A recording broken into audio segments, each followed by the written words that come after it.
இனி வீட்லயே பானிபூரி செய்யலாம் எல்லாரும். ஆச்சி பானிபூரி கிட்.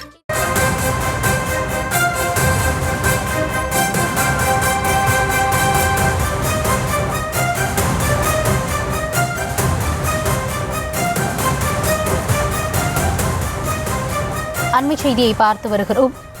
போக்சோ உள்ளிட்ட வழக்குகளில் விடுதலை என தீர்ப்பு வந்தால் உடனடியாக மேல்முறையீடு செய்ய வேண்டும். உரிய சட்ட கருத்துரை பெற்று மேல்முறையீடு செய்ய புலன் விசாரணை அதிகாரிகளுக்கு அறிவுறுத்தப்பட்டிருக்கிறது. தமிழக டிஜிபிக்கு மாநில அரசு தலைமை குற்றவியல் வழக்கறிஞர் ஹசன் முகமது ஜின்னா இது தொடர்பான வலியுறுத்தலை வழங்கியிருக்கிறார். இதுகுறித்த கூடுதல் விவரங்களுக்காக இணைகிறார் எம்முடைய செய்தியாளர் மதியழகன். மதி, வணக்கம். தமிழக டிஜிபிக்கு மாநில அரசின் தலைமை குற்றவியல் வழக்கறிஞர் கடிதம் வாயிலாக வலியுறுத்தியிருப்பது என்ன? அது குறித்த விரிவான விவரங்களை வழங்கலாம்.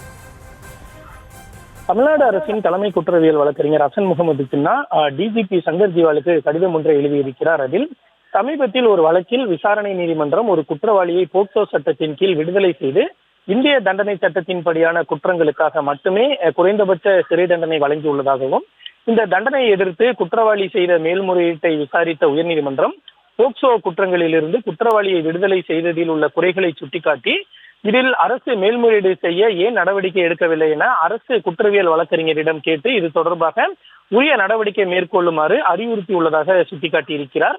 எனவே குழந்தைகளுக்கு எதிரான பாலியல் குற்றத்திற்கான போக்சோ சிறப்பு சட்டத்தின் கீழ் பதியப்படும் வழக்குகளில் விசாரணை நீதிமன்றம் ஒரு குற்றவாளியை விடுதலை செய்தால் சம்பந்தப்பட்ட விசாரணை அதிகாரி மற்றும் அரசு குற்றவியல் சிறப்பு வழக்கறிஞர்கள் சிறப்பு கவனம் செலுத்தி தீர்ப்பு கிடைத்ததும் தீர்ப்பின் விவரத்தை மேலதிகாரிகளின் கவனத்திற்கு கொண்டு செல்ல வேண்டும் என்றும், இவ்வழக்குகளில் மேல்முறையீடு செய்வதற்கான சாத்தியக்கூறுகள் உள்ளதா என்கிற சட்ட ஆலோசனை பெற்று மேல்முறையீடு செய்வதற்கு உகந்த வழக்குகளில் காலதாமதமின்றி உடனடியாக மேல்முறையீடு செய்ய நடவடிக்கை எடுக்க வேண்டும் என தலைமை குற்றவியல் வழக்கறிஞர் ஹசன் முகமது ஜின்னா கேட்டுக் கொண்டிருக்கிறார்.